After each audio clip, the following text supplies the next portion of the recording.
It's time for two. It's time for two.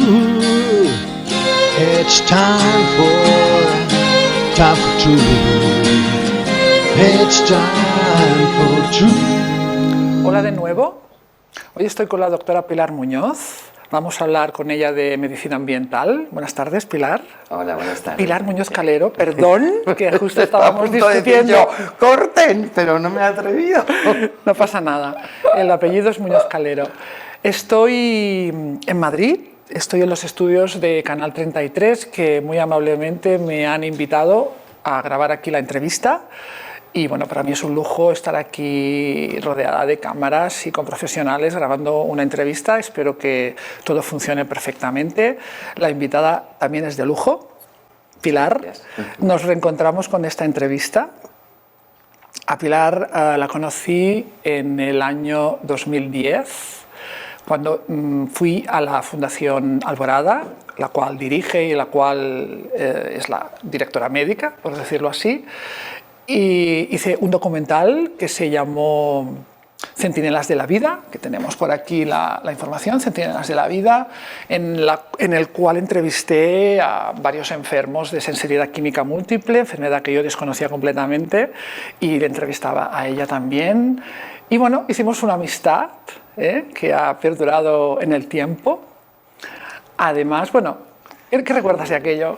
Bueno, para mí la verdad que fue un encuentro muy especial cuando te conocí, porque en esos momentos en los que efectivamente tanto la medicina ambiental como estas enfermedades emergentes, entre ellas la sensibilidad química, eran muy desconocidas y había muy poca gente que tuviera interés en hablar realmente de ellos, ¿no? Entonces me sorprendió una persona como tú que se acercara y dije, mira, quiero hacer un documental. Además fue muy bonito y con ese nombre tan especial, Centinelas de la Vida, porque efectivamente vamos a recordarlo un poco, ¿no? Para la gente que no lo sepa, que Centinelas de la Vida es porque precisamente la contaminación que nos está realmente enfermando, pues la gente que tiene sensibilidad química múltiple son personas que de alguna forma han perdido la capacidad de tolerar lo que normalmente la gente puede tolerar en el ambiente y bueno, tienen reacciones que pueden ser desde leves, moderadas a incluso muy severas a niveles de contaminantes que están en el ambiente y que, bueno, como digo, aparentemente la gente los tolera. Entonces, ¿por qué Centinelas de la Vida en Asturias, en aquellas minas, ¿no?, de Asturias?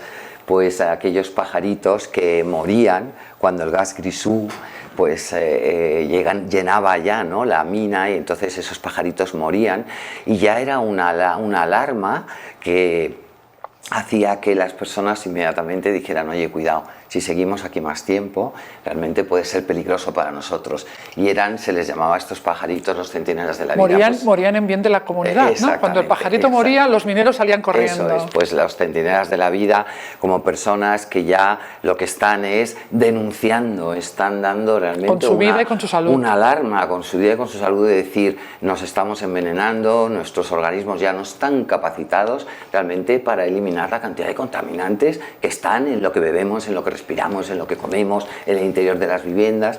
Y bueno, y fue muy bonito para mí que quisieras tener interés. De hecho, mucha gente vio este documental y a partir de ese momento pues mucha gente conoció este tema y nos preguntaban y así que te vuelvo a agradecer porque para mí fue muy especial. Gracias.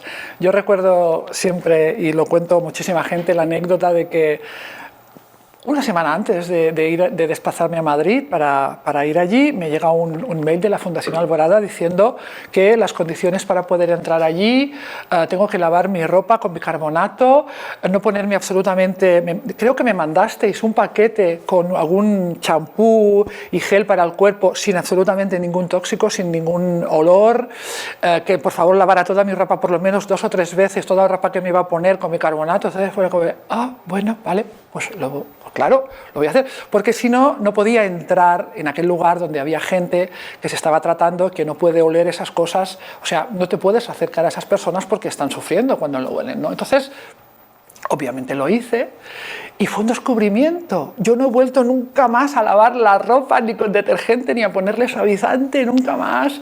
Además era abrir los armarios y me decía, mira, estos son nuestros detergentes. Agua con bicarbonato, agua con vinagre, agua con limón y con eso lo hacemos todo. ¡Wow! ¡Qué maravilla! O sea, a mí me cambió muchísimo y bueno, se lo he contado a muchísima gente, mi familia, mis amigos, y cantidad de gente ha ido también. Seguro que lavar la ropa con bicarbonato, sí, tú pruébalo. Oye, que funciona, que va igual, y es más barato, y es más cómodo, y es más sano. O sea, a mí me cambió la vida también ir allí, o sea que gracias también. Y además, fíjate que es curioso porque nosotros lo que es una de las cosas más importantes, uno de los conceptos más importantes que damos en la medicina ambiental, tenemos un sistema de adaptación en nuestro organismo, de tal manera que muchas veces nos exponemos a cosas en las que, bueno, nos vamos adaptando y eso hace que no nos demos cuenta que eso nos está realmente a lo mejor provocando ciertos síntomas. Entonces, cuando nosotros eliminamos esos productos, curiosamente, muchas personas empiezan, porque empezamos a iniciar lo que es el proceso de desadaptación. Entonces, muchas personas empiezan a decir, mira, desde que he dejado de usar estos productos, curiosamente, aquel dolor de rodilla que a veces me levantaba por la mañana, o ese dolor de cabeza que yo siempre lo achacaba a que había estado estresada o que tenía tal, o cualquier cosa, o ese estado que estaba así a veces, como de que me costaba pensar, pues me ha desaparecido. Entonces, ¿qué ocurre? Que muchas veces, igual que una persona que fuma, realmente cuando está fumando está adaptándose y no es consciente de lo que le hace daño, cuando deja de fumar es cuando al cabo del tiempo se expone y dice, anda, pues es verdad que esto pasa igual. Entonces es muy curioso porque eso yo siempre muchas veces a mucha gente les he invitado a hacerlo, digo, pruébalo. Simplemente pruébalo y además si tienes muchos productos, y es curioso porque hay una cierta dependencia también te digo, en ese tipo de productos, uno se siente seguro, ¿no? Entonces cuando de alguna forma pues le dices a alguien, mira, vamos a hacer una cosa, tú vamos a guardar de alguna forma esos productos en algún lugar, no los tires, guárdalos en una bolsa si quieres y vamos a probar una temporada sin utilizarlos a ver cómo te sientes. Y bueno, y curiosamente la mayoría de la gente luego ya no los vuelve a reponer a su sitio, sino que directamente los elimina. Además fue muy impactante conocer a gente que, por ejemplo, tenía una gran electrosensibilidad, ¿no? Recuerdo una chica que bueno, donde tienes la fundación, eso está en el campo, pero no deja de haber unas antenas a ciertos kilómetros que se ven desde la ventana, y recuerdo que esta chica no podía estar directamente mirando, sino que tenía que ponerse detrás del muro, porque si no, o sea, solamente mirar hacia las antenas se mareaba. O sea, conocer gente que realmente no puede estar recibiendo las ondas claro, que llegan. O sea, una cosa que parecía como un mito de que hay gente que le afecta. No, porque los conocí de primera mano y eso pues me hizo realmente entrar, ¿no? Porque no es aquello que te lo han contado, sino que realmente los estás conociendo. Impacta mucho, a mí me impactó muchísimo. Sí, sí. Por eso estás hoy aquí, para seguir hablando del tema. Pues encantada. Y también quiero recordar un capítulo de tu vida, que es el que te hizo dedicar a la medicina ambiental, porque a muchos médicos les pasa, sobre todo, bueno, y a mucha gente, y es que como no han vivido en propia piel algo, parece como que la gente se está inventando las cosas, pero cuando a uno le toca vivir algo en propia piel, amigo, cómo cambian las cosas. Y tú tuviste que pasar por un aprendizaje muy duro para estar donde estás. ¿Y quieres compartir brevemente de esa época un poquito? Bueno, efectivamente, yo era una persona aparentemente normal, si podemos llamar normal, es decir, que utilizaba, bueno, normal, hasta incluso fumadora, mi vida utilizaba todo tipo de productos, como todos podemos conocer, y fue, pues, poco a poco, no sé qué ocurrió en mi organismo, bueno, también hice una temporada, porque yo tengo varias especialidades, y una temporada en mi vida pues trabajé como estomatóloga, tenía una consulta, me puse en contacto con muchos productos tóxicos en odontología, que realmente es muy frecuente, incluso con mercurio también. Entonces, bueno, pues todo eso en un momento determinado pues fue produciendo una serie de síntomas que, como no eran algo muy evidente, no eran, pues lo que vuelvo a decir, me iba adaptando, hasta que llegó un momento en que mi organismo ya no pudo soportar la carga tóxica y entonces se desencadenó una sensibilidad química, pero hasta un grado enormemente extremo, de tal manera que yo estuve prácticamente muerta, estuve, bueno, pues luchando entre la vida y la muerte. En un momento en que nadie conocía la sensibilidad química, en un momento en que nadie, te hoy costó día, horrores que te diagnosticaran. Efectivamente, o sea, hoy día todo el mundo entra en internet y puede escuchar, de hecho hay incluso protocolos en los hospitales, pero en aquel momento nadie lo conocía y por supuesto yo tampoco. Y claro, pues fue para mí muy difícil diciendo, ¿qué me está pasando? ¿Qué le está pasando a mi cuerpo? O sea, mi cuerpo no sabía, se había vuelto loco, era una sensación y bueno, por supuesto pensaron que era un tema psicológico, que era un tema psiquiátrico y yo decía, me da igual. Sea el tema que sea, yo me quiero encontrar bien. Si es un tema psiquiátrico, aquí estoy dispuesta a que se trate, a que se haga lo que sea. Efectivamente, no era ningún tema psiquiátrico, como ya se sabe cada vez más. Y bueno, y al final, pues lo que tuve que hacer fue marcharme fuera de España. ¿Te fuiste a Había Dallas? escuchado, sí, me fui a Dallas y allí pues di con una de las personas más importantes de mi vida, que además acaba de fallecer hace poco tiempo, y realmente gracias a él pues me pude empezar a tratar, exactamente, el doctor William Rea, y pude empezar a tratarme y bueno, y a mejorar, pero estuve durante 7 meses luchando entre la vida y la muerte, incluso antes de irme allí, prácticamente, puedo decir que estaba más muerta que viva, había adelgazado, me había quedado en 35 kilos, me quedé en una silla de ruedas, o sea, realmente mi caso fue muy severo y aquí me tienes hoy día. Y del doctor William Rea aprendiste casi todo lo que sabes, creo. Él fue tu maestro en la medicina ambiental y esto nos lleva al tema de hoy, a la medicina ambiental, que mucha gente tampoco, medicina ambiental, sí, conozco la palabra ambiental, pero ¿qué significa? Defíneme lo que sería la medicina ambiental y defíneme cuáles son las enfermedades que nos llevan, que trata la medicina ambiental. Mira, la medicina ambiental, efectivamente, como la propia palabra dice, tiene en cuenta la cantidad de contaminantes que están en nuestro entorno, entre lo que comemos, lo que respiramos, lo que bebemos, lo que están en nuestras viviendas, las cremas, lo que nos ponemos en la piel, es decir, son son ubicuos, multitud de sustancias contaminantes que están en el entorno y que entran en nuestro organismo y que nuestro organismo sí o sí tiene que gestionar. Sí o sí, una vez que entra, tiene que gestionar. Pero claro, ¿qué ocurre? Que son contaminantes que llamamos xenobióticos. ¿Qué quiere decir que son xenobióticos? Que son ajenos a la vida. Por lo tanto, cuando entra en nuestro organismo, nuestro cuerpo, que es vida, dice, ¿qué hago yo ahora con esto? O sea, ¿qué voy a hacer yo ahora con esto? Entonces, lo ideal y lo que suele ocurrir normalmente es que ese xenobiótico se metaboliza, se va degradando y llega un momento en el que se elimina y sale del cuerpo. Pero muchas veces incluso se produce una serie de reacciones bioquímicas en las cuales se produce una transformación y los tóxicos que estaban fuera a veces se convierten incluso en más tóxicos una vez que entra en nuestro organismo. Y muchas veces, como no se pueden desintoxicar tan fácilmente, pues lo que ocurre es que se van acumulando. Al irse acumulando, lo que se va provocando es un aumento de la carga tóxica y toda la sintomatología que eso puede llevar. Entonces, ¿cuáles son todas aquellas enfermedades que podemos decir que entrarían dentro de lo que es la medicina ambiental? Pues todo un abanico de enfermedades cuyo denominador común son los tóxicos, los contaminantes. ¿Qué quiere decir? ¿Que es la única causa que produce esa enfermedad? No, por supuesto que no, son multicausales, pero desde luego una de las más importantes es precisamente estos tóxicos, estos contaminantes, ¿no? Podemos hablar pues, de enfermedades como por ejemplo Alzheimer, Parkinson, cada vez está más relacionado y más vinculado, por ejemplo, con la exposición a pesticidas.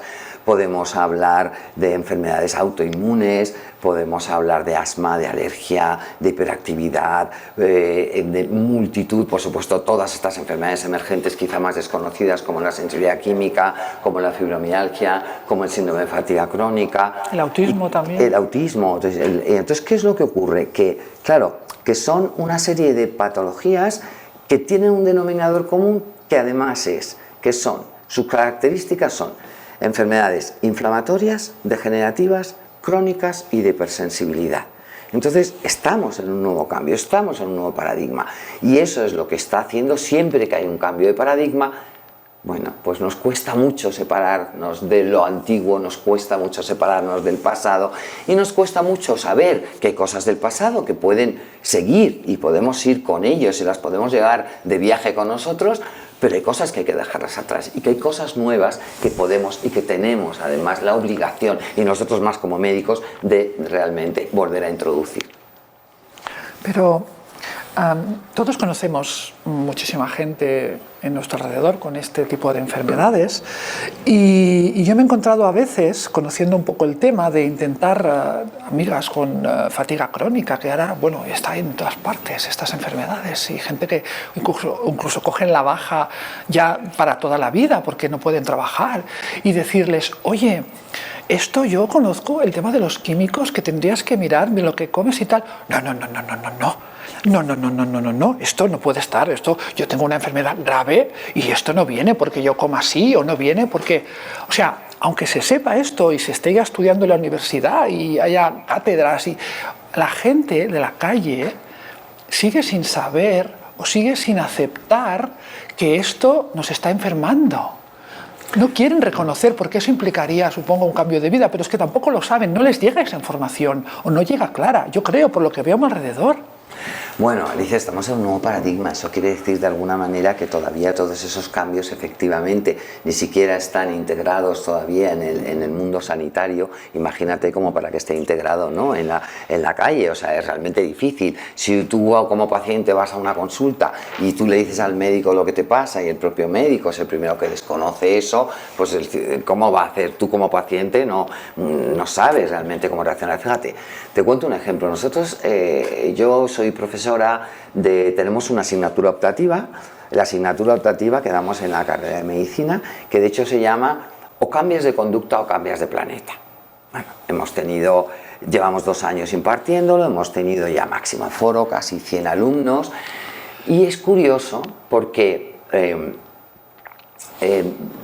en la carrera de medicina, y yo se lo preguntaba a ellos, en la carrera de medicina no nos enseñan ciertas cosas. Es decir, el sistema de desintoxicación, todo lo que tiene que ver con todos estos contaminantes, realmente no nos lo enseñan. O sea, nosotros en primero de carrera tenemos asignaturas matemáticas, física, química, es decir, anatomía, pero no sabemos muy bien aplicarlo todavía. No sé si es el verdadero momento todavía para poder realmente, que deberíamos estudiar exactamente esa carrera, porque empiezas a entender más adelante por qué tienes que estudiar bioquímica, porque si no sabes bioquímica no conoces el metabolismo. Cuando las personas dicen, bueno, esta medicina, no, yo he tenido que estudiar 3 años de bioquímica, eso es algo realmente muy serio. Tenemos que conocer el metabolismo, y si no sabemos cómo desintoxicamos, y si no sabemos que existe lo que llamamos una fase 1 y una fase 2 de detoxificación en las células, y si no sabemos una serie de cosas, que existen unos polimorfismos genéticos, que va a haber personas que de alguna manera esos genes los expresen de una manera o de otra, y te va a hacer que tú seas un metabolizador lento, un metabolizador medio. Es decir, todo ese tipo de cosas es conocer en profundidad todo tu mapa interno, y entonces eso va a hacer de alguna manera que volvamos a recuperar el concepto de individualidad bioquímica. Es decir, que si tú no te expones a un químico y yo me expongo a lo mismo, no vamos a responder de la misma manera. Pero eso es lógico. Tú fumas y tienes un cáncer de pulmón, yo fumo y puedo tener una bronquitis, y la otra persona fuma y se muere con 90 y tantos años. Vale. Bueno, no tiene nada, yo no me atrevería a decirlo. Se muere fumando.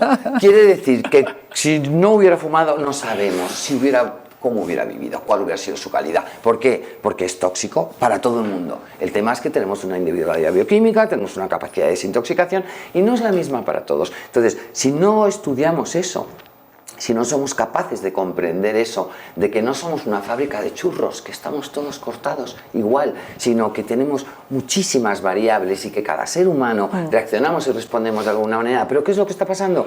Que ya en estas últimas décadas la cantidad de contaminantes que han salido y que están en el aire, en el agua, en los alimentos, en el interior de las viviendas, es tan grande que llega un momento en el que nuestros cuerpos ya se sienten incapaces, están sobrecargados. Igual que si tú vas un día por la autopista y tienes unos peajes y esos coches van pasando por ahí, llega un momento en el que cuando hay muchos, hay un atasco, también se producen atascos en nuestro cuerpo, porque también tenemos unas rutas de metabolización, y pueden estar sobrecargadas, y realmente cuando tú tienes, cuanta más carga tóxica tengas, pues lógicamente se van a producir más patologías y más enfermedades. Claro. Es sentido común. Ese sentido común. Quiero hablar de una enfermedad en concreto que me preocupa, que es el tema del autismo. Y voy a dar unas cifras para que un poco la gente sepa dónde nos movemos. En 1938, que es cuando se diagnostica por primera vez el autismo, había una relación de 1 cada 10.000 niños. En el 1980, 1 cada 5.000. Hoy, y son cifras de los CDC de Atlanta, 1 cada 10 niños se diagnostica de autismo antes de los 3 años. Y no digo las previsiones que me han dicho porque es espeluznante. No las digo porque no quiero crearlas ni proyectarlas. Está considerada dentro de las enfermedades ambientales, lo cual quiere decir que no todos, por lo menos no todos los autistas nacen autistas, ni viene de la genética, sino que son consecuencia de esto que estamos hablando. ¿Qué tienes a decir a esto? ¿Es una epidemia? A ver, efectivamente, estos son cifras, como muy bien has dicho, del CDC, del Central Control Disease, o sea que es una institución totalmente oficial y vienen, y esto es algo muy preocupante. ¿Por qué? Pues porque, a ver, muchas veces no es fácil hablar de causas, pero sí de correlación. Es decir, se ha visto que en toda esta subida, ¿no?, tan espectacular de esta subida de personas afectadas, ¿no?, con el autismo, en el espectro autista, pues realmente el ascenso está siendo tremendamente alarmante. Es que tenemos que decir esa palabra porque es tremendamente alarmante. Hoy día en una clase del colegio prácticamente estamos hablando de esas cifras. Fíjate, no conocía yo la última, yo sabía que en el 2012 era la última, habían dicho 1 de cada 45 niños, con lo cual era 1 de cada clase. Si ya me estás hablando de 1 de cada ahora estamos hablando de 2 por clase. Pues fíjate, entonces me parece tremendo. Es decir, si esto fuera genético, vamos a volver a aplicar otra vez en ese sentido común. Si esto fuera genético, ¿qué pasaría? Pues estaríamos teniendo el mismo crecimiento exponencial, por ejemplo, con el síndrome de Down. Estaríamos teniendo crecimientos con enfermedades realmente genéticas y tal. Entonces, no es cierto, es decir, está aumentando no solamente en el caso del autismo, sino también en el caso de cáncer, en muchos casos donde realmente se está viendo que hay muchos cánceres que no tienen tanto que ver, sobre todo los que estamos hablando que son estrogénicos, cáncer de mama, etcétera, que la incidencia ha subido muchísimo. Entonces, todo eso tiene que ver con una epigenética, todo eso tiene que ver cómo el medio interacciona con nuestro organismo y está generando una cantidad de patologías. El propio, fíjate, Christopher Weil, que es uno de los representantes de la agencia internacional del IARC, de la Agencia Internacional para la Investigación del Cáncer, bueno, pues él mismo hace, no me acuerdo exactamente, pero hará unos años, se hizo aquí un congreso de epidemiología y él vino también como representante, porque acudieron más de 1.500 epidemiólogos de todo el mundo, y él dijo estas siguientes declaraciones: el 90% de los cánceres se podrían evitar, son de origen ambiental, 2 de cada 3 se podrían evitar. Entonces eso te hace realmente reflexionar. ¿Qué quiere decir? Que realmente, ¿qué estamos haciendo? ¿Estamos de verdad teniendo en cuenta el medio ambiente? ¿Estamos de verdad teniendo en cuenta la contaminación que están dando en nuestro organismo?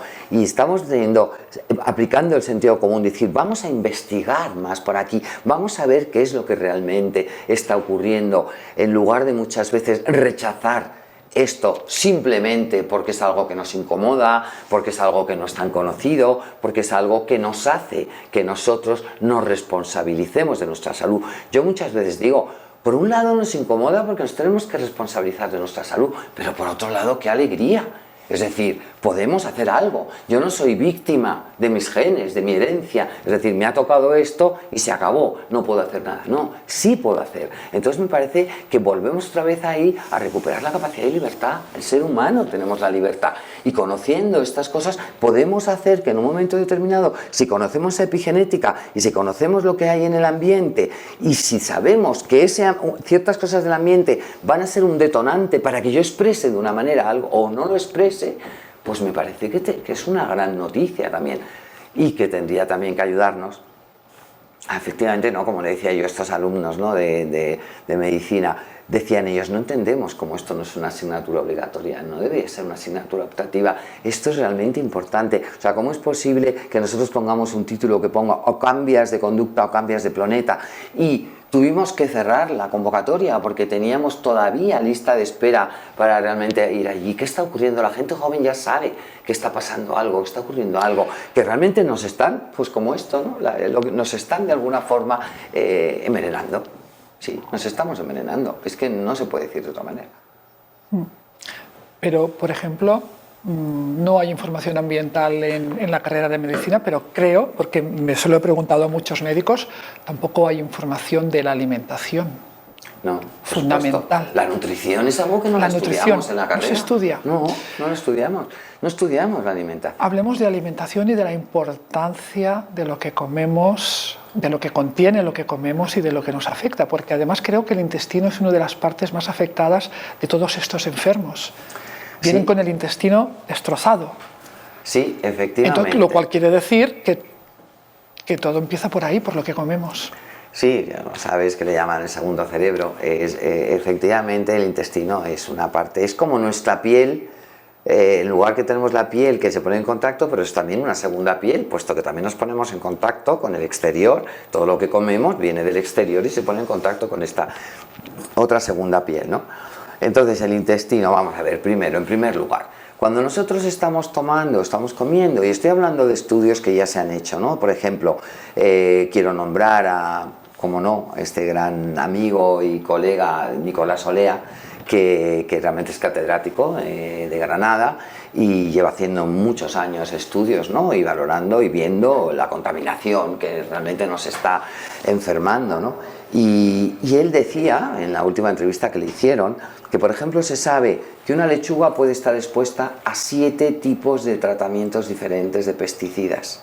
Entre pesticidas y herbicidas, una sola lechuga. ¿Una sola lechuga? Sí. ¿En su proceso de vida puede estar expuesta sí, desde que tú la plantas hasta que sale, puede estar expuesta hasta 7 tipos diferentes de pesticidas, 7 tratamientos de pesticidas. Por lo tanto, imagínate un plato. Y nos pensamos que comemos ensalada. sano cuando comemos una ensalada.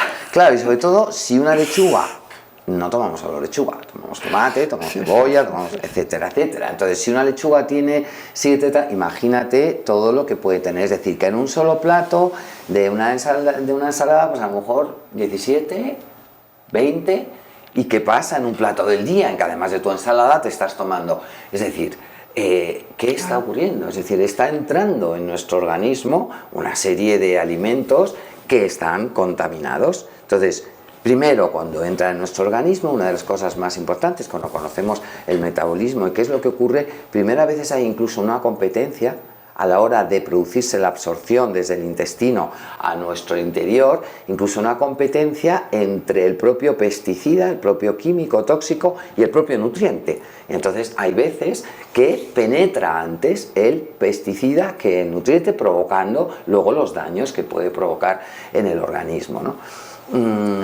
Aparte, luego, por supuesto, ¿qué ocurre? Que están entrando sustancias que son, como vuelvo a repetir, xenobióticos ajenas a la vida. Eso está haciendo también que nuestros enterocitos, nuestras células del sistema intestinal, del intestino, pues muchas veces incluso se puedan alterar, se puede empezar a provocar, por supuesto, alteraciones de nuestra flora bacteriana, que es absolutamente importantísima, porque son los microbios que conviven buenísimos, que conviven en simbiosis con nosotros y que gracias a ellos son los que producen muchas vitaminas, como el complejo B, como la vitamina K, como muchísimos otros, incluso neurotransmisores. Entonces, todas esas bacterias, muchas de ellas desaparecen en este proceso, con lo cual ya nuestra principal defensa, ya estamos mucho más vulnerables, indefensos, con lo cual ya estamos dejando una puerta más abierta para que todos esos tóxicos acaben provocando pues alteraciones en las junctions, que son de alguna manera las uniones que existen, ¿no? en estas células, en estos enterocitos, y se produce un aumento de la permeabilidad intestinal, y eso penetra, entonces empiezan a penetrar sustancias que no nos corresponden, que generan toxicidad, etcétera. O sea que efectivamente lo que viene de fuera, esos alimentos ya contaminados, están empezando a provocar un problema a nivel intestinal, pero luego, una vez que entran, también siguen provocando sus propios problemas. Así que esto, una vez que entran, no sabemos muchas veces lo que puede pasar. Fíjate, yo cogí una frase en uno de los libros que son los libros de la Biblia, de los toxicólogos, ¿no? Y que dice que la cantidad de contaminantes a los que estamos, más o menos, no me acuerdo muy bien de memoria, pero la cantidad de contaminantes a los que estamos expuestos hace que una vez que entre en nuestro organismo sea absolutamente, bueno, no sabemos, o sea, lo impredecible, como se podríamos decir, qué es lo que va a ocurrir en nuestro organismo, porque ahí se producen sinergias, antagonismos, se potencian.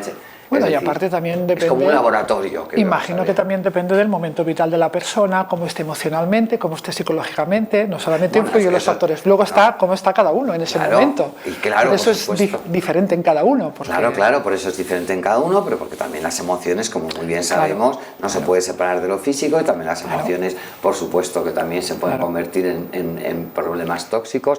Todo lo que viene a través de nuestros neurotransmisores también son moléculas bioquímicas que vehiculizan de alguna manera, o como las hormonas, emociones, estados de ánimo, la serotonina, es decir, entonces todas esas emociones y todos estos estados de ánimo y todo, también por supuesto va a depender muchísimo en cómo estés tú, pero es un feedback, es decir, va a depender de cómo estés tú, pero si tienes más contaminantes vas a estar peor ahí también, con lo cual al estar peor ahí también te va a hacer más vulnerable, entonces es un ciclo.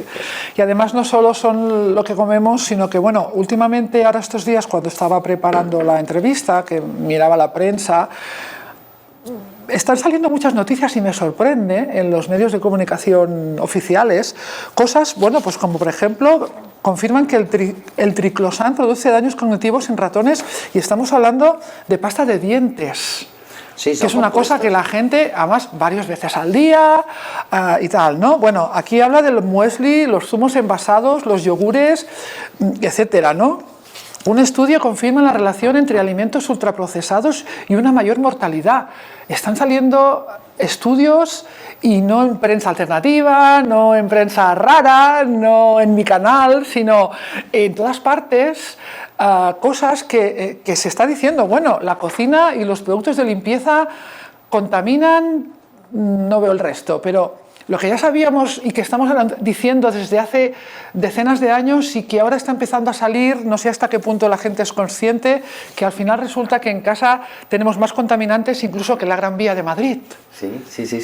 Efectivamente, precisamente, fíjate, el otro día en la SER fue uno de los responsables de la SER de Medio Ambiente y precisamente estaba hablando sobre un estudio que lo avalaba la Universidad de Duke y que decía efectivamente que a veces la contaminación en el interior de las viviendas se había visto que podía ser hasta 20 veces mayor que fuera y que realmente era un verdadero riesgo, sobre todo para la gente más vulnerable como los niños y como las personas embarazadas, porque además la mala noticia en este sentido es que todo eso atraviesa la placenta, es decir, que la persona embarazada, con lo cual, ¿cómo es posible que vengan niños ya con unos niveles de contaminación? Porque ya están atravesando la placenta, porque una de las cosas que hacen estos xenobióticos, estos contaminantes, es que son lipofílicos, es decir, que son solubles en grasa. La placenta es pura grasa, la leche materna es pura grasa, entonces se vehiculizan a través de ello, y entonces, bueno, pues lo que estaban un poco como alarmando, cuidado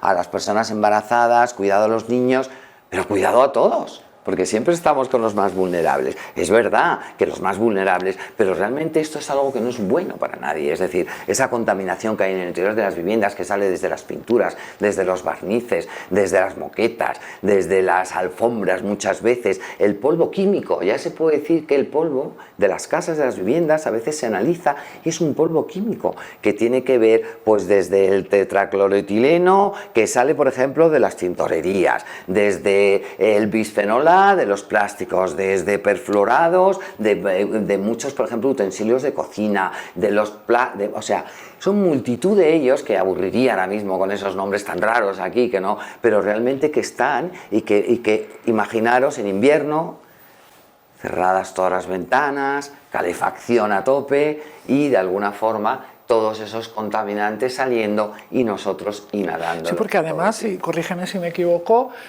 hay estudios para garantizar la seguridad de estas cosas que están en el mercado, pero que los estudian a cada uno de ellos por separado. Pero creo que no hay estudios que estudien todo esto junto, todo lo que podemos tener en una habitación. O sea, eso no se ha medido, creo. Esa es la trampa, efectivamente, porque decimos dosis legal, dosis segura, no es cierto. Hoy día ya no podemos hablar que una dosis legal sea dosis segura. ¿Por qué? Porque efectivamente, si yo digo, bueno, es que esta sustancia o este producto lleva 0,05 microgramos de talato por litro, muy bien. Y este otro, por supuesto, dosis legal, dosis segura, hombre, esta dosis tan pequeñita, tal, vale. Eso por un lado, pero como tú dices, alguien se ha sentado y dice, pero vamos a ver, me estoy exponiendo solamente a este producto desde que me levanto hasta que me acuesto, e incluso por las noches, en las sábanas, en la ropa, los suavizantes, muchísimos de los productos que se utilizan. ¿A qué cantidad, a qué multitud de sustancias tóxicas alguien ha sumado, ha hecho el efecto sumatorio, el efecto cóctel, como llamamos, y ha dicho, vamos a ver, nos estamos exponiendo no a 0,05, a 0,05 multiplicado por 100. Entonces eso, si lo tuviéramos en un solo producto, ¿sería seguro? ¿Sería legal? No. No. Entonces es una trampa. De los móviles, de las ondas y de cantidad de otras cosas. Eso estamos hablando de los cosas. Tóxicos, pero hay que sumarle... Estamos hablando de que todo también son tóxicos. Eso también son tóxicos. Entonces, claro, llega un momento en que dices, es eso, ¿no? Es lo que te digo, es una trampa. Entonces, lo que nosotros decimos, ¿por qué no se hace realmente principio de precaución? ¿Por qué no nos anticipamos? Pero algo tan sencillo, Alicia, como se hace en la vida en cualquier cosa. Es decir, nosotros vamos en un coche y nos ponemos el cinturón de seguridad. Nosotros vamos, te encuentras un ceda al paso, te encuentras un stop. Es decir, nos estamos anticipando y nadie te está diciendo que te vayas a dar un golpe. Antes de que usted se dé un golpe, tiene usted que ceder el paso, se te avisan del peligro. ¿Por qué aquí no? Es decir, ¿por qué aquí esperamos a que después de que todos estos tóxicos entren en nuestro organismo, después se exijan que se hagan estudios, después entonces tenemos... Y cuando ya hay, a veces hasta muertos, entonces ya en un momento determinado ya se decide a lo mejor retirar algo. Lo que ha pasado con el bisfenol A se ha retirado en Francia, aquí en España no. ¿Qué pasa? Que los franceses son diferentes que los españoles, estamos hechos de otra manera. Entonces, si llega un momento en que un país ha invertido la suficiente cantidad de dinero para darse cuenta que el bisfenol A ya es un disruptor endocrino, directamente es una sustancia estrogénica, es una sustancia muy peligrosa que está en nuestro entorno en muchísimos lugares, ¿por qué si en Francia lo retiran, inmediatamente no hay una ley en la que digan, oiga usted, vamos a retirarlo de toda Europa? No, esperamos, porque luego ya se valora qué es lo que está pasando, ¿no? Además te digo una cosa, antes de que pasemos a lo mejor a otro tema, otra cosa, pero es muy importante porque ahora mismo ya incluso el concepto de toxicidad está cambiando. Aparte de este efecto cóctel, que es el efecto sumatorio, que es muy importante, también está cambiando en el sentido de que antes, a mayor dosis, mayor toxicidad. Vamos, antes, todavía estamos ahí, a mayor dosis, mayor toxicidad. Pero resulta que con los disruptores endocrinos aparece un concepto nuevo en el cual incluso a dosis menores es más peligroso. Porque aparece un mecanismo de defensa en el cuerpo y cuando hay un 1% de los receptores, por ejemplo, estrogénicos que ya están ocupados por la sustancia, se produce un mecanismo de defensa en el cuerpo en el cual ya no, como si dijéramos, no permite que de alguna manera se produzca más. Con lo cual, a dosis más pequeñas se produce una reacción mayor y a dosis mayores ya no actúa. Eso es lo que se llama la hormesis, en el cual ya es un concepto nuevo que está ocurriendo en toxicología y que de alguna forma precisamente estas sustancias que llamamos estrogénicas y que son disruptores endocrinos, o sea, son alteradores hormonales, precisamente cumplen con esta categoría o con este nuevo criterio de peligrosidad que ya no puede ser el mismo. Más dosis, más peligro. Para eso hay que investigar sobre el tema y conocer más, claro. Sí, claro. Nicolás Olea lleva haciéndolo ya hace tiempo y hay investigadores también que lo llevan Pilar, haciendo. tú también eres pediatra y neonatóloga. Neonatóloga. Lo has dicho bien, neonatóloga. ¿Qué responsabilidad crees que tiene en todo esto las vacunas? A ver, yo pienso que Es un tema realmente muy conflictivo, es un tema difícil, no es un tema de la cual yo sea experta, entonces por lo tanto... Pero debes tener una tampoco. opinión. No, por eso, yo te puedo hablar desde una opinión. Y yo lo que sí que te digo es que el concepto en sí mismo de la vacunación, en sí mismo, como un tema conceptual, no me parece mal. Es decir, el que realmente estimulemos un sistema inmunológico con un antígeno para que se genere un anticuerpo, se produzca una memoria y te defienda en un futuro de algo, a mí en sí ese concepto no me parece mal. ¿Qué es donde yo realmente de verdad cuestiono todo esto? Primero, creo que el sistema inmunológico de los niños cuando nacen es todavía inmaduro. Creo que la cantidad de adyuvantes, la cantidad de aditivos, de conservantes que se meten, como el aluminio, como el timerosal, efectivamente ese es el gran peligro de las vacunas. Y luego creo que se ha producido un abuso enorme. Es decir, yo no te voy a decir, yo recuerdo cuando yo era pequeña y me acuerdo, pues a lo mejor de que me habían puesto 4 vacunas, 5 vacunas. Pero es que hoy día, yo no sé el calendario, yo ya me he perdido. Creo que son Pero más no de sé si 20 son o 30. más, 30 o en los 3 primeros años. Esto ya me parece una locura, sobre todo teniendo en cuenta eso, teniendo en cuenta que el sistema inmunológico de los niños todavía es inmaduro y lógicamente no está preparado. Segundo, la cantidad de contaminantes que van ahí, que llevan. Es decir, hay niños que aparecen y que aparecen patologías y muchas veces las propias madres son las que hablan. Dicen, es que se le puso la vacuna y al día siguiente el niño que tenía un desarrollo total empezó la cabeza total y decía, y los médicos no me hacían caso y los médicos no me decían. Entonces, eso es algo que dices, vamos a ver. O sea, tú tienes pacientes que han venido causa Yo veo de muy poco, pocos. porque date cuenta que yo como me he dedicado mucho más a la parte de sensibilidad química, enfermedades ambientales, en este lado yo ahora más que niños, veo niños que vienen muchas veces por contaminación y sí que de alguna manera, claro, indago y digo, y encuentras muchas ahí... veces valoro también las amalgamas de mercurio de la madre, a ver también si ha tenido, porque también es un factor muy importante. Otro tema que no hemos comentado, el mercurio de la boca. Claro, que muchas veces también, y luego aparte, claro que sí que valoro, y cuando muchas veces las vacunas han sido, porque además creo que están empezando a vacunar ahora incluso ya desde el embarazo. Sí. Ponen y algunas que las ponen desde, ya desde el embarazo, ¿no? Entonces a mí sinceramente es como lo que te digo, o sea, creo que tenemos que tener un sentido común y me parece un disparate tal y como está planteado hoy día ese tema. Vamos a avanzar en el tiempo.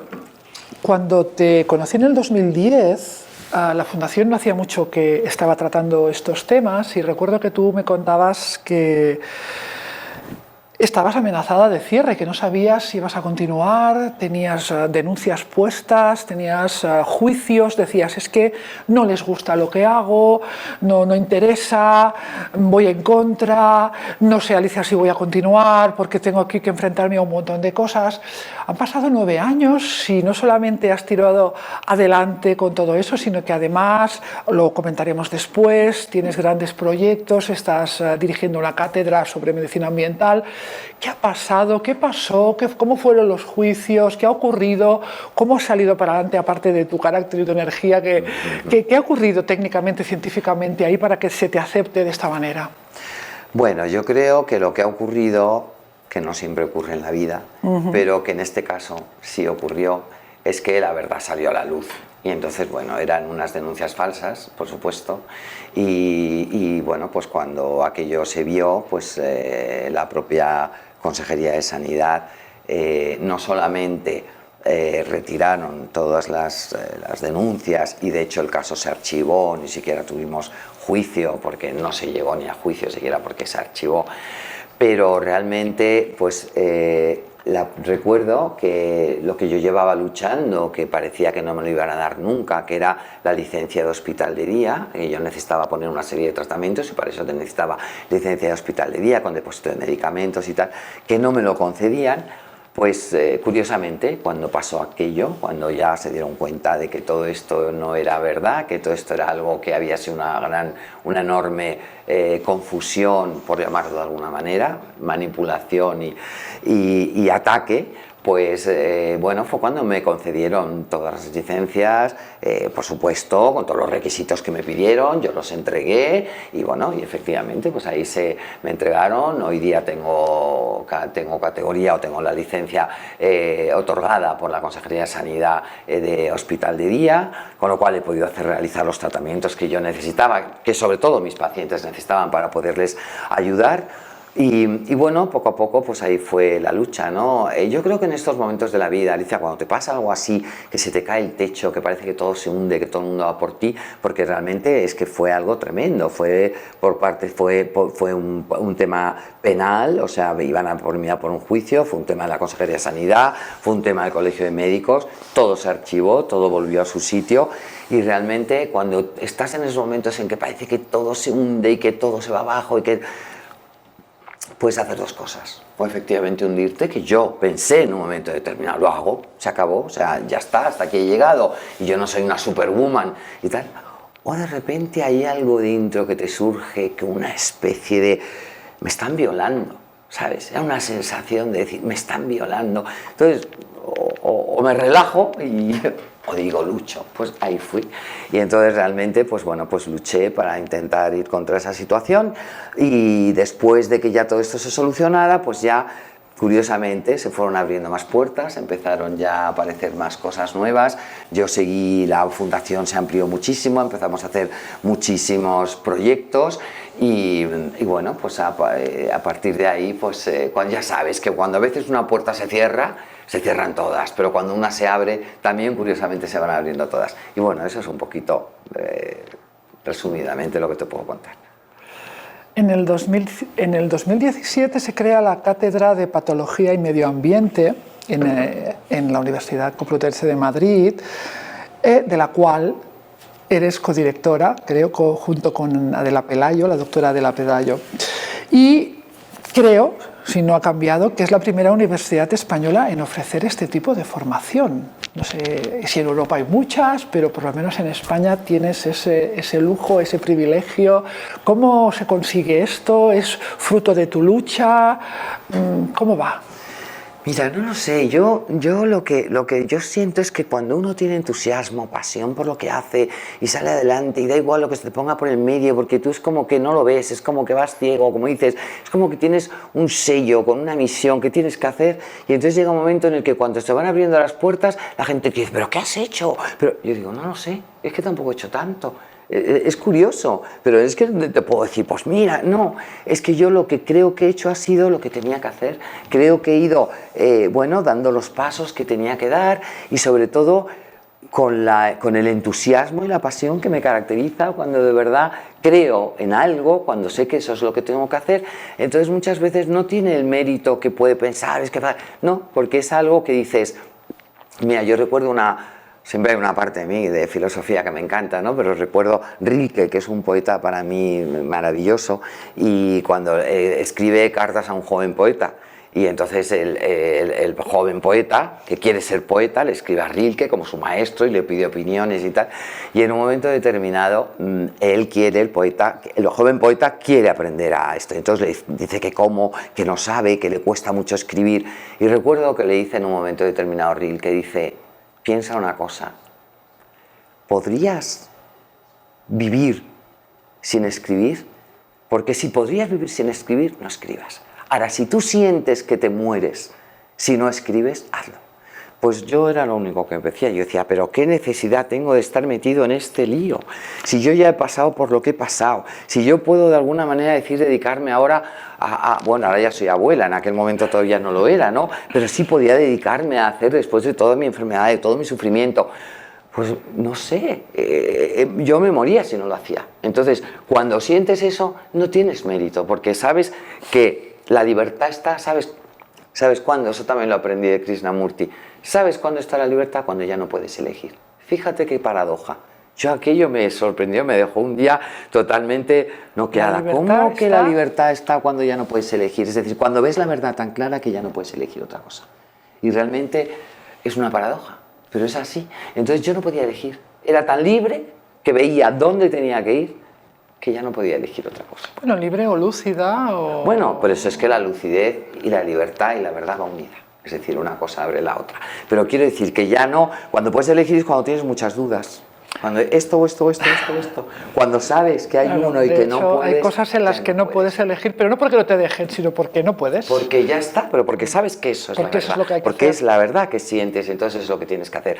Y eso fue lo que me llevó, y eso es lo que en un momento determinado la gente, pero ¿cómo has aguantado? ¿Pero cómo has tal? ¿Pero cómo has tal? Pues O sea, que la cátedra es fruto de tu lucha. la cátedra es fruto de que probablemente tenía que ser así. Tenía que estar ahí. Y yo fui la persona que he sido capaz de abrir las puertas suficientes Para y que se contactos cree. suficientes como para que realmente se llevara a cabo. Pero yo creo que era algo que tenía que entrar en la universidad, la cátedra de medio ambiente, o sea, de patología y medio ambiente. ¿Cómo no vamos a tener en cuenta el ambiente? Por Dios, si es que no tiene ningún sentido. ¿Cómo vamos a tener en cuenta el ambiente? Si lo que yo respiro, ¿de qué viven mis células? Mis 60 billones de células. Yo siempre lo digo, de aire, de oxígeno. Viven de agua limpia, viven de comida limpia, o sea, estoy dándole eso realmente a mi cuerpo, pues todo eso está en el medio ambiente. Allí empezaste a impartir la asignatura esta que explicabas antes, que tiene un título fantástico, o cambiamos de conducta o cambiamos de planeta. Y allí se ofrecen, bueno, cursos presenciales, cursos online, cursos de verano, hacéis congresos anuales... Sí, perdona, o sea, los cursos de verano es muy gracioso también, lo voy a decir, porque a mí siempre me gusta preparar títulos un poco provocativos, ¿no? venga, Igual de o vale. cambias de conducta o cambias de planeta. Nuestro curso de verano del Escorial, que este año nos han escrito otra vez y que efectivamente lo vamos a volver a repetir, lo haremos en julio, a primeros de julio, pues, ¿sabes cómo se llama? No, sorprende. Pues tener buena química, que eso es lo que mucha gente, hay que tener buena química, ¿no? Tener buena química no quiere decir intoxicarte con ella. Claro, esa frase que tanto, ay, tengo buena química contigo. Bueno, pues Eres buena con los títulos, ¿eh? Bueno, este no fue mío, que sepas, vale. este fue de Hay que Adela. saber reconocerlo, Este vale. fue de Adela, sí, que ya tiene mucho ingenio. De todas maneras, siempre nos gusta, ¿no? Poner así, no, que no sean cosas evidentes, sino que de alguna manera atraiga también a que los alumnos y la gente les sirva también para preguntarse. Bueno, también he visto que estás haciendo cursos en el Colegio de Médicos de Madrid, lo cual está bien porque los colegios de médicos suelen ser un poco viviendo en el pasado, digamos, lo que les cuesta acelerar. Y también ofreces un curso de medicina ambiental en la Fundación Alborada. Aparte, participas en montones de congresos, no paras para aquí, para allá, tal. ¿Te queda tiempo para ver a tus pacientes? Pilar, ¿cómo lo Pues haces? menos del que me gustaría, la Porque verdad. es lo que te debe de gustar realmente, ¿no? El día a día, la práctica del día a día. Bueno, me gusta ¿No? mucho. ¿Sabes lo que pasa? Que eso lo he hecho ya durante mucho tiempo. Entonces ahora tengo un equipo que también lo puedo delegar en ellos, porque realmente a mí también me gusta mucho enseñar, me gusta mucho la enseñanza. ¿Te gusta la mucho, docencia? Mucho, y me gusta mucho también la investigación. Y entonces, bueno, pues también creo que es muy importante porque es una forma también de abrir camino, ¿no?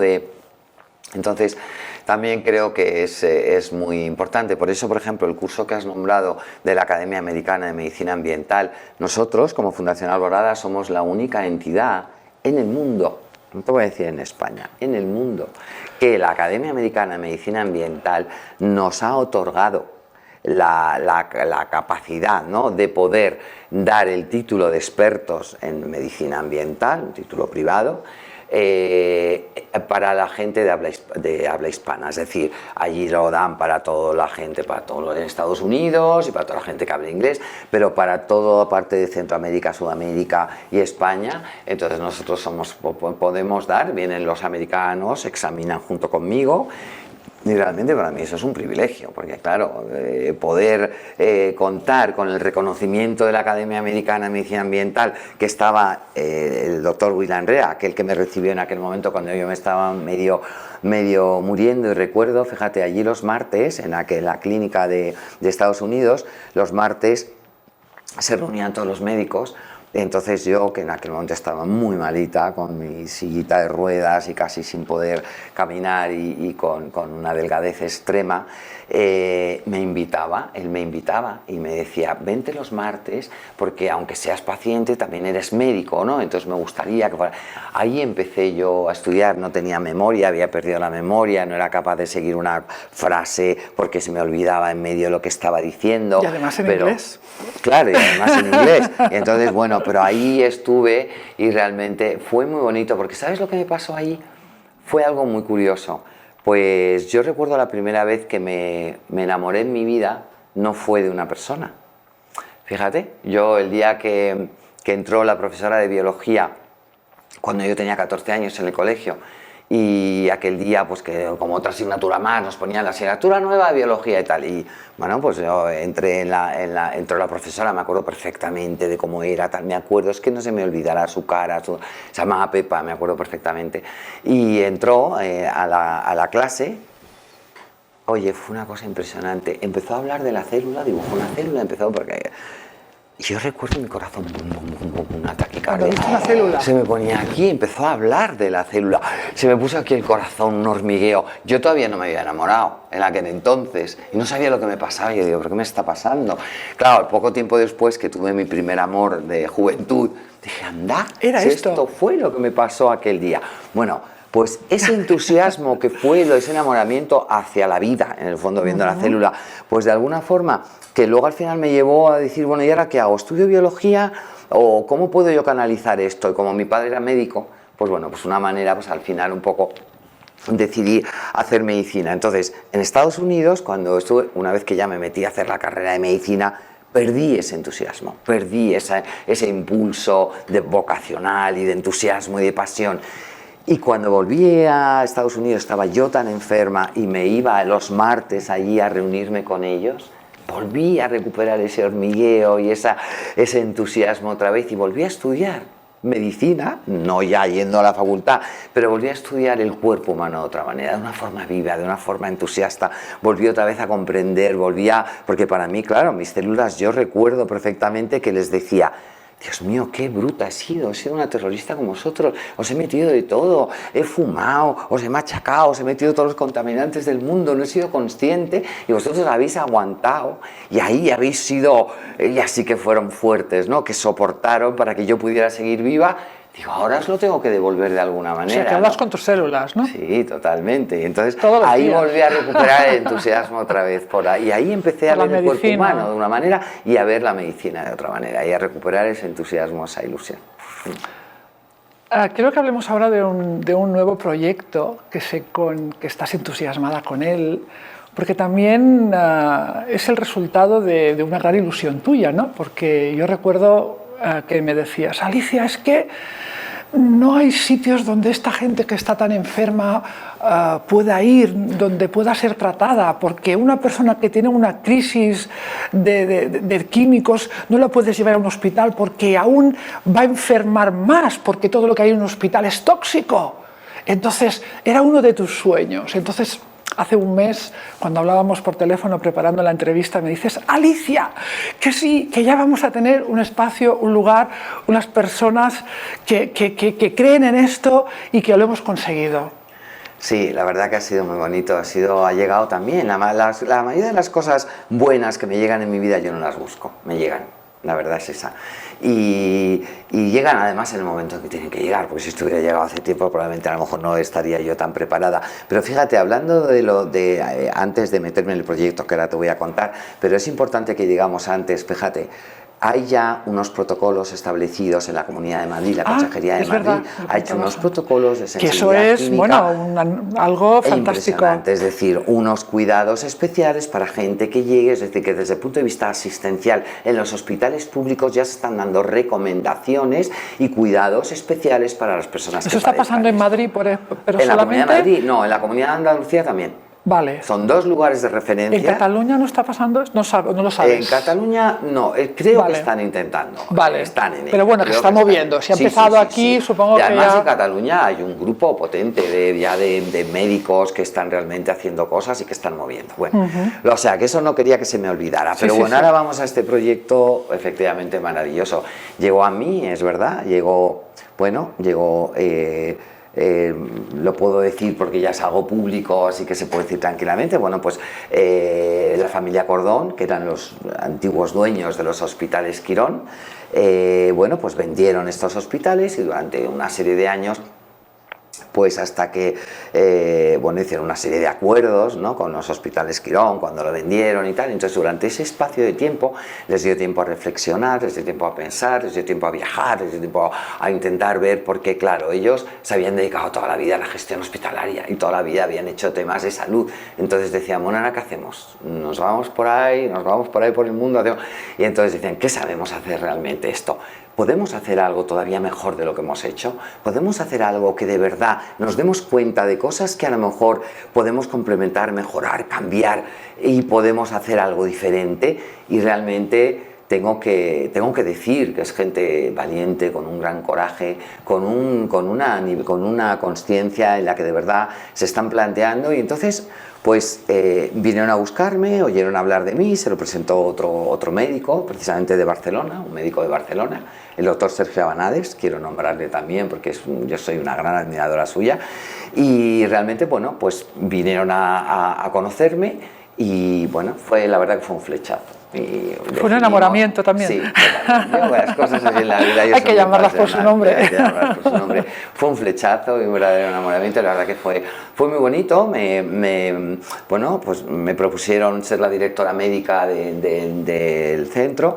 Y ahora, en un principio, vamos a abrir en breve, más o menos dentro de un mes, una cosa así, la primera clínica. Es un lugar, voy a decir, más pequeño, cuando ya es de un tamaño bastante considerable, ¿no? Está en Alberto Alcocer 7 y en Alberto Alcocer 5, y realmente en la parte del 7 es un lugar más dedicado, pues, a la parte de medicina ambiental. Va a ser un poco, es decir, va a estar como si dijéramos empapando las dos áreas. Una es más la de tratar la parte de alargar la salud en el tiempo. No me gusta hablar quizá de envejecimiento, aunque es algo totalmente natural, ¿no?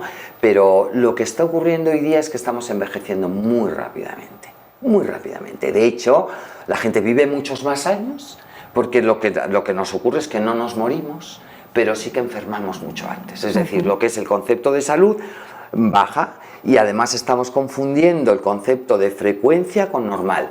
Cuando toda la población está de alguna manera medio enferma, consideramos, y bajamos el concepto de salud, ya consideramos que eso es normal. No, ya no es enfermo porque está toda la población. Es como le digo yo a mis hijos, hombre, es como si en un momento determinado la mitad de la población violara, y entonces como ya viola... Es normal ser un violador.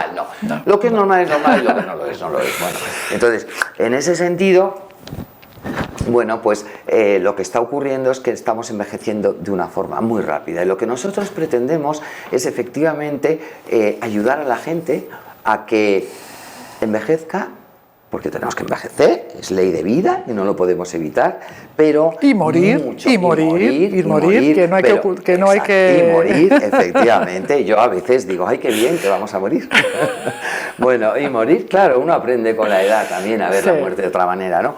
Y morir, y claro, realmente digo, ¿cómo es posible que podamos envejecer? Bueno, pues se puede envejecer mucho más lentamente, se puede envejecer mucho más saludablemente, con alegría y mucho más sanamente. Mucho más sanamente. Entonces, claro, ¿qué es lo que ocurre? Que cuando muchas veces esos tópicos de la gente, ¿no?, que dicen, ay, vas a ser el más sano del cementerio, digo, sí, yo me apunto, quiero ser la más sana del cementerio. Es decir, quiero vivir muchos años porque me encanta la vida, pero me quiero morir ya de cansancio. Sí. Decir, ya está, venga, ya. Ahora hacemos off porque ya. Pero no enferma, quiero vivir sanamente muchos años. Eso es lo que nosotros de alguna manera, ¿no?, queremos ofrecer. Como te había dicho antes, la mayoría de las enfermedades ahora mismo son degenerativas, crónicas, de hipersensibilidad e inflamatorias. Entonces, eso es precisamente la característica del envejecimiento precoz. Entonces, se está apareciendo antes el Parkinson, está apareciendo antes el Alzheimer, está apareciendo antes la obesidad, está apareciendo, es decir, se está adelantando. Nosotros lo que queremos es, de alguna manera, trasladar la responsabilidad de su salud a las personas que vengan, y que sean capaces en un momento determinado de hacer un trabajo conjunto. Es decir, tú eres responsable de tu salud, yo te ayudo con mis conocimientos y vamos a ir juntos, porque hay cosas que puedo hacer yo y cosas que tienes que hacer tú. Entonces, les hacemos unos chequeos, unos planes de tratamiento, todo pues intentamos hacerlo de la manera más natural posible. Y luego hay otra área que sería la parte mental, ¿vale? Que está justo en otra zona al lado, en el número 5, y que sería, pues ahí tratarían trastornos del comportamiento de la alimentación, TDA con hiperactividad o sin hiperactividad, es decir, trastornos mentales, y todo eso es una de las cosas también que se va bueno, pues que se va a hacer de una manera también muy especial y teniendo en cuenta también toda la y se van a hacer con los criterios ambientales, totalmente, sitios libres de tóxicos, comida sana. Totalmente, tú imagínate un lugar que desde la pintura, que desde los muebles, que las telas, todo. o sea, era tremendo porque me decían, Pilar, es que Tendrás que estar supervisando todo eso, ¿no? Entonces, todo. para ver cómo se Y hace yo, todos los... Yo decía, Dios mío, se van a arrepentir de haberme dicho. Claro, porque Digo, eso parece muy fácil de decir, pero no tan fácil de hacer. Yo diría, se van a arrepentir de haberme ofrecido este trabajo, no. porque era cada vez que me mandaban algo. Porque aparte eso es caro de hacerlo. Esto tiene.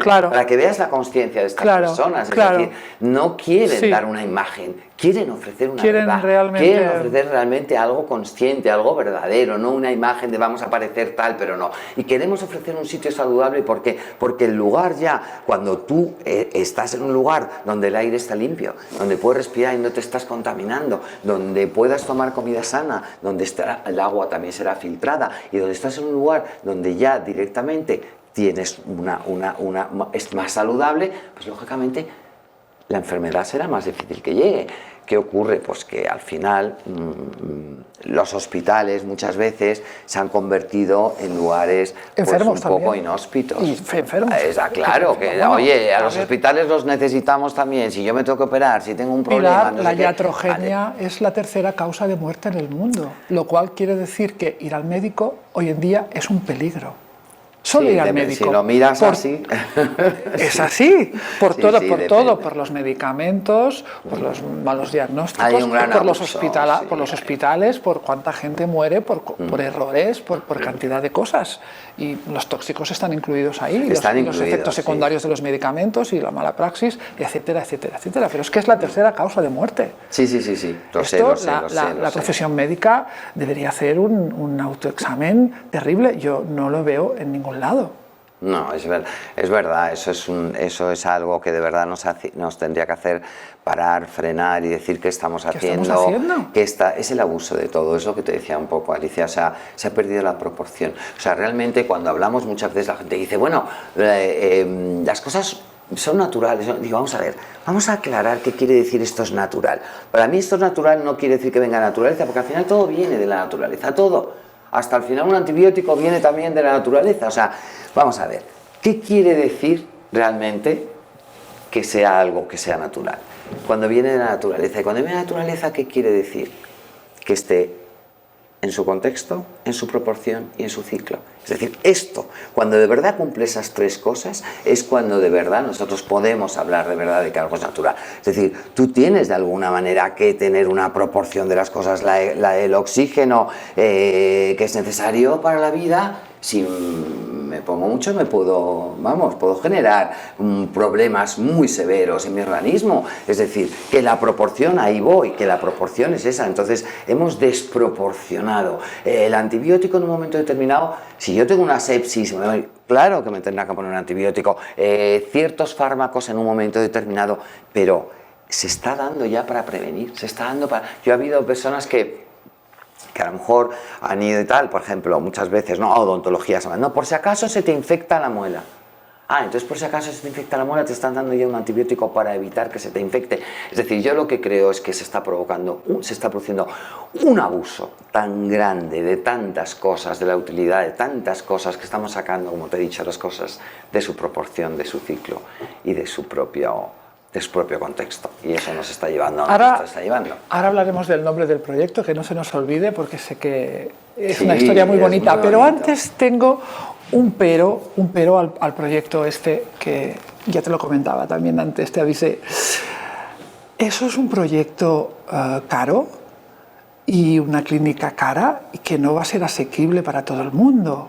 No todo el mundo que tiene problemas de estos va a poder acudir a un sitio así. Eso es triste. Sí, no te digo que no sea triste, pero es que la medicina es una de las cosas también que hay que tener en cuenta, es cara. no esta, es cara en todos sitios. ¿Qué es lo que ha ocurrido? Que los propios seguros también han hecho que se abarate mucho, pero a la vez que se dé un servicio nefasto, un servicio desastroso. Tú no puedes estar con muchas compañías de seguros que a lo mejor le está pagando al médico, yo que sé, 10 euros, pues ¿qué le va a dar? Pues 10 minutos al paciente. Con lo cual al final, ¿qué estás haciendo? O 2. ¿Qué estás haciendo? ¿Estás realmente haciendo salud? Es decir, si tú llevas el coche al taller, ¿eso cuesta un dinero o no? Es decir, cuesta un dinero. A nadie le importa pagar un dinero para que te arreglen el coche. Y si tú tienes una avería de fontanería, tú llamas al fontanero. Y si tienes una avería de cualquier cosa, es decir, yo creo que ha habido ahí un poco una perversión de que se ha pensado que la sanidad es gratis y que las cosas no cuestan y que entonces ahora cualquier cosa que uno pague por su salud está mal. Entonces yo también pienso que hay una cosa muy importante, de verdad, Alicia, y yo lo he pensado mucho. ¿Por qué te digo esto? Pues porque también, no te digo todo el mundo, pero yo te digo que hay gente que en un momento determinado, a mí en mi caso, por ejemplo, han venido a pedirme una beca o ayuda para poder en un momento determinado poder hacer un tratamiento y estaban fuera con un Mercedes, por ejemplo. Es decir, consideraban que pagar un buen coche es necesario, el último iPhone o el último modelo de esto, y por supuesto mi dinero para mis vacaciones, y por supuesto, es decir, en toda la tarta que nosotros tenemos de nuestras prioridades en la vida, dedicamos y entonces llega un momento en el que creo que por eso el cuerpo lo estamos machacando, porque no lo valoramos, cuidamos mejor nuestra casa, cuidamos mejor nuestro coche, cuidamos mejor cualquier cosa, porque realmente no somos conscientes de que nuestro cuerpo vale. Parece que es gratuito, que es gratis, entonces se considera un lugar donde es una especie de lugar de desecho en todos los sentidos. Vas a la gasolinera y tú dices, póngame usted gasolina, y dices, póngame usted la más barata, póngame usted gasolina la que me corresponda, porque si no me voy a cargar el carburador. Pero vamos al supermercado y buscamos el producto más barato, cuando es nuestra gasolina. Entonces, no somos conscientes, se ha perdido el valor. Muchas veces el valor y el precio, ahí hay una gran confusión, ¿no? Entonces, como hay gente que me dice en un momento determinado, pues que la comida ecológica es muy cara. Y digo, no me acuerdo quién decía, es de necios confundir el valor con el precio. Alguien lo decía, yo no me acuerdo ahora mismo. Y es verdad, es decir, que en un momento determinado yo les contesto a veces cuando me preguntan, pero bueno, ¿por qué es tan cara la comida ecológica? Y yo les contesto como si fuera gallega. ¿Te has preguntado alguna vez por qué es tan barata la otra? Claro, si tú te estás metiendo un pollo que tenía que haber estado un año trapicoteando al aire libre, feliz, tal, y que eso cuesta, ¿cómo no va a costar gente cuidándole en una granja, tal? Bueno, y resulta que ese pollo ha crecido en 3 semanas, que es una realidad, ¿y qué pasa? Y que yo le estoy enchufando hormonas y que le estoy enchufando antibióticos y le estoy generando... A ver, ¿de qué estamos hablando? ¿Valor o precio? ¿De qué estamos hablando? De que efectivamente dices, qué barbaridad, es que un pollo ecológico cuesta muchísimo, cuando además estamos olvidándonos del respeto a los animales. Esos pollos que muchas veces les meten, les ponen en un sitio con luz artificial, ¿qué tal? Ahora se está desmintiendo eso, no, es verdad, yo lo he visto personalmente con mis propios ojos, ¿vale? Entonces, cuando tú estás viendo el sufrimiento de los animales, todo eso, simplemente porque yo voy a decir... El sufrimiento también te lo comes. También te lo comes, y yo voy a decir, claro, porque esto me cuesta 3 euros, mientras lo otro me cuesta 12, ¿qué estamos hablando? ¿De qué estamos hablando? Pues con la medicina pasa igual, ¿entiendes? Entonces yo creo que estas personas precisamente son personas valientes, con un gran coraje, que se han atrevido a precisamente abrir en un momento así también algo que bueno, que es novedoso, que es nuevo, que ya sabes que hay mucho miedo, que muchas veces los propios intereses económicos denuncian todo aquel que diga que si los tóxicos nos están envenenando y tal, y que estas personas se hayan atrevido a hacer un lugar libre de tóxicos y que de alguna manera estén haciendo esto, a mí me parece sinceramente de chapó y de decir, venga, adelante. Y además, también te digo una cosa, ¿por qué te crees tú, por ejemplo, la onda expansiva que puede tener también gente que tiene poder adquisitivo y que también tienen derecho a estar sanos y que también tienen derecho a que ellos también puedan ir a un lugar a curarse y a tratarse, ¿no? Pero ¿por qué te crees tú, por ejemplo, que esto en Francia ha habido la ayuda con respecto al bisfenol A y a retirarlo? Porque una de las personas que tuvo problemas y que fue consciente y que se dio cuenta de lo que estaba ocurriendo era un hombre con un cierto poder y con un cierto poder a todos los niveles, poder político y poder adquisitivo. Es decir, lo que pueden hacer gente también con el dinero, que el dinero nada más que es una herramienta que la puedo utilizar para destruir o para hacer algo bueno. Esta gente la está utilizando para hacer algo bueno. Pues chapó, vamos a ayudarles, vamos a ver, porque me parece que es realmente importante. Y la onda expansiva de repercusión que esto puede tener puede ser enorme. Y el bien que pueden hacer a la humanidad a través de este proyecto puede ser enorme. Así que yo de cabeza me he ido con ellos porque además siento, y te puedo asegurar que si no yo no me meto, siento que es gente de verdad y que es gente con un alma muy profunda, muy verdadera, gente sensible. Y ahí estoy, por supuesto, absolutamente entregada al proyecto, que es muy bonito. Y ahora di cómo se llama.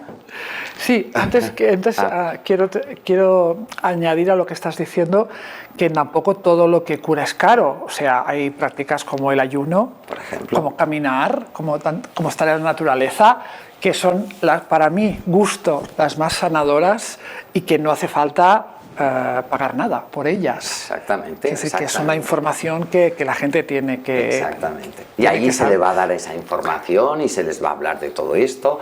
Así que yo creo que realmente es una oportunidad y yo creo que va a ser un antes y un después. Primero porque son gente especializada en gestión hospitalaria, con lo cual tienen un buen currículum ya con eso. Gente consciente, gente verdadera, gente entusiasma, gente con ilusión y gente con la herramienta suficiente para llevar a cabo un proyecto bien hecho. Así que no tengo nada más que decir con respecto a eso. Está claro que crees en el proyecto. Sí. Bien, el proyecto se llama Blue Health Care, en inglés, que significa cuidado de la salud azul.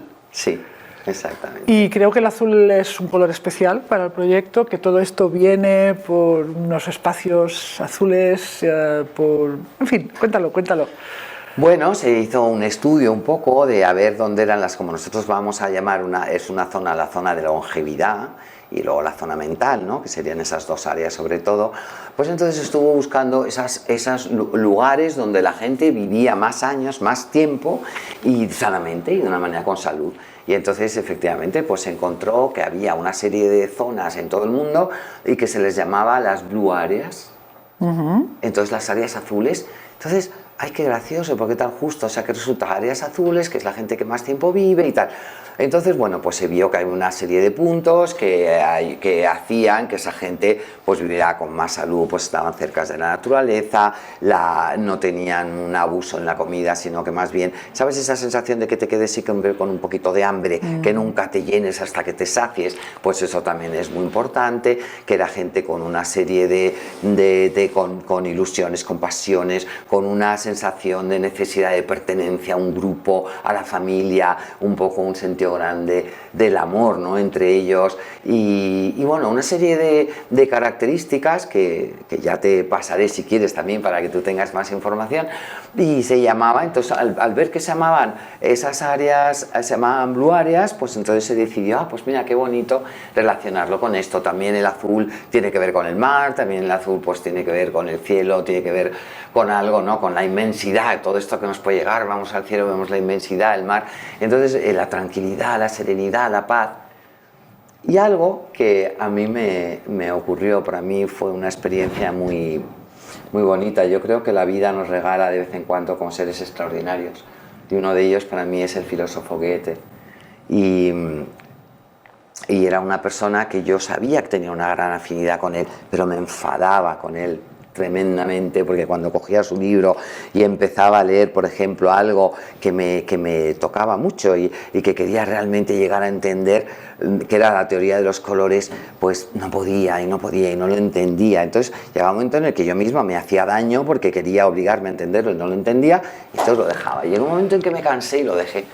Pero aquello, fíjate, cuando yo me puse tan enferma, estuve mucho tiempo en contacto con la naturaleza. Era lo único prácticamente que podía estar en contacto con la naturaleza. Casi no podía estar con los seres humanos, no por ellos, no por sus almas, sino porque llevaban tal cantidad de contaminación encima, entre colonias suavizantes, la ropa y tal, que era tremendo. Y yo decía, Dios mío, qué pena que esto nos separe, ¿no? Pero bueno, aquello, ahora no tengo rencor hacia nada ni a nadie, porque gracias a eso me volqué en la naturaleza, y a través de toda mi experiencia en la naturaleza, pues un día viendo un amanecer me ocurrió algo muy curioso. Estaba viendo un amanecer, estaba oscuro, todo completamente oscuro, Y fue muy bonito cuando empecé a ver que aparecía el sol y entonces empezó el sol a iluminar la oscuridad.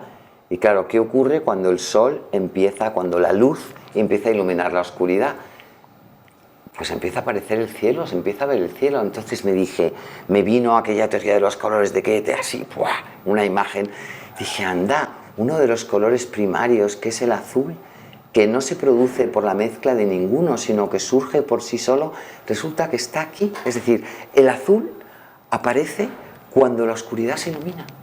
Entonces para mí fue me empezó otra vez mi taquicardia, porque me empezó cuando me empiezo a poner. Y entonces me puse, entonces dije, y entonces ¿qué ocurre? Primero, además, fíjate, me ayudó también a ver que siempre pensamos la luz, la oscuridad es mala, la luz es buena, la oscuridad es mala. Dije, no es verdad. Igual que cuando queremos quitar siempre lo negativo y lo positivo, quedarnos con lo positivo. Digo, no, fíjate, el átomo tiene un protón, que es positivo, y un electrón, que es negativo. Es decir, y ambos forman la molécula. Si no, sería imposible formar un átomo. Es decir, no, y entonces ahí comprendí muy profundamente que no, que la oscuridad recibe la luz. Que si no hubiera un receptor de la oscuridad recibiendo la luz, no aparecerían los colores. Entonces, para mí fue una cosa muy especial. Entonces, bueno, pues ese fue un poco mi...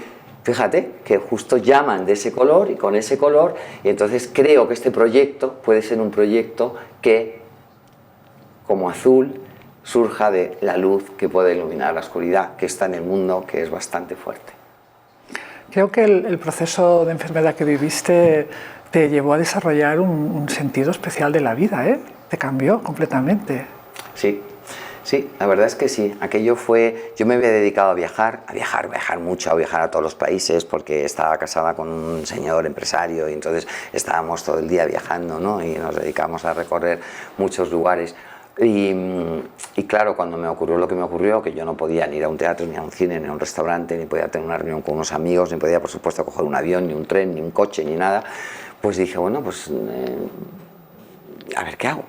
O me pego un tiro, me suicido, porque claro, si tenemos nuestra identidad en la vida tan vinculada con eso, pues llega un momento en el que ya pierdes sentido de tu vida. Y dije, vamos a ver qué me trae este momento en mi vida, ¿no? Entonces, eso me llevó a estar en la naturaleza, era el único sitio donde podía estar. Entonces me dediqué, dije, pues he estado viajando hacia afuera, pues bueno, pues ahora me toca viajar hacia adentro.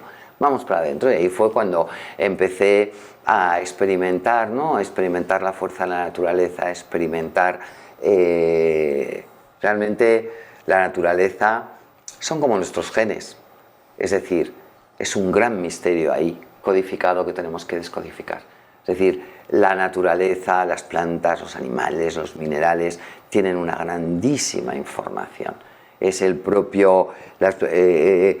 la propia energía cósmica allí manifestada, y de alguna forma, bueno, pues eso hace que yo, en esos momentos en los que no me tenía que ocupar de nada, ni siquiera de mis hijos, porque no podía ni siquiera estar con ellos, entonces mi absoluta atención estaba para dedicarme, ¿no?, a ello, pues la atención, me di cuenta, la verdadera atención, que es lo que llamamos hoy también mindfulness, ¿no?, esa verdadera atención y esa verdadera observación, sin juicio, sin comparación, sin ningún tipo de nada, sino puro atención neutra, como un receptor vacío, esperando a que el fenómeno se manifieste tal y como es y que yo no impida nada de eso.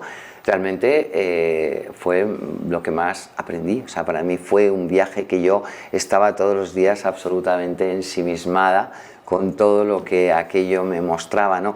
Fíjate, otra cosa curiosa, yo también desde los egipcios me gustaba mucho lo del tema de la proporción áurea, la belleza y todo eso, y matemáticamente, ¿no? Me gustaban mucho las matemáticas, y el número phi, la proporción áurea, la serie de Fibonacci, era algo que me pasó como un poco la teoría de los colores de Goethe, que tampoco lo llegaba a entender. Pues debajo de una encina un día lo vi, es decir, las matemáticas están en los árboles, las matemáticas, la química, la física, está todo ahí, y realmente es ese gran misterio de la vida que nosotros tenemos esa posibilidad, ¿no?, de decodificar si le dedicamos un poco de tiempo. El problema es que como no tenemos, pasamos y no somos capaces, como mucho vamos de vez en cuando a dar un paseo a la naturaleza, porque yo que era horas y horas pudiendo observar todo aquello, pues realmente pues me transformó y me llevó a unos viajes que para mí fueron absolutamente inolvidables y excepcionales.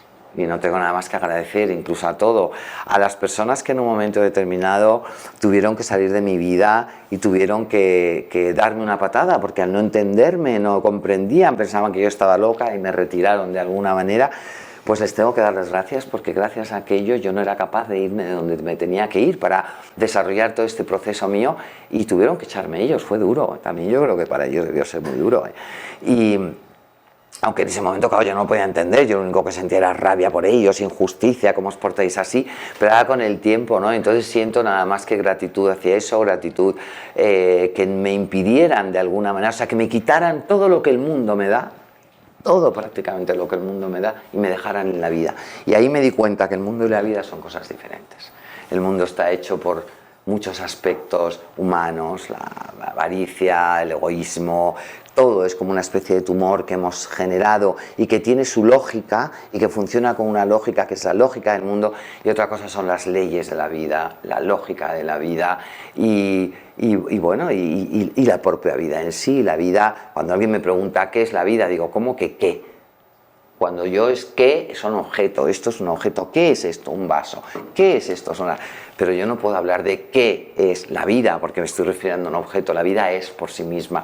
No podemos realmente. Y cuando el que me diera esto que me ha pasado, la oportunidad de volver a la vida, y ahora ya entro en el mundo, pero conectada desde la vida, con lo cual ahora ya es como una especie de... Pero antes estaba desconectada de la vida y metida en el mundo, el propio mundo me había absorbido, y te pierdes enormemente. Ahora estoy otra vez, he vuelto a casa y me siento otra vez conectada con la vida, con la naturaleza, con todo lo que me ha enseñado, y desde ahí ya puedo trabajar en el mundo, porque ya puedo ir y volver. Pero, claro, entras en el mundo y sales del mundo, y eres consciente de ese proceso. Sí, qué bonito.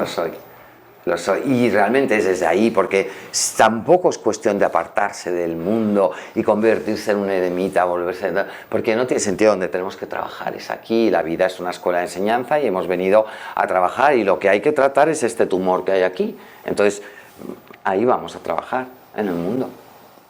Pero Pilar, no puedo dejar de preguntarte antes de terminar, ya que eres médico y que te has dedicado a la medicina ambiental, que es algo bastante nuevo y por lo que has tenido que luchar, por lo que está ocurriendo actualmente con las medicinas llamadas alternativas complementarias tradicionales, que se está poniendo en tela de juicio disciplinas como la homeopatía, como la acupuntura, como la medicina china, cosas que yo creo que entre tú y yo no vale la pena discutir de que no sean válidas.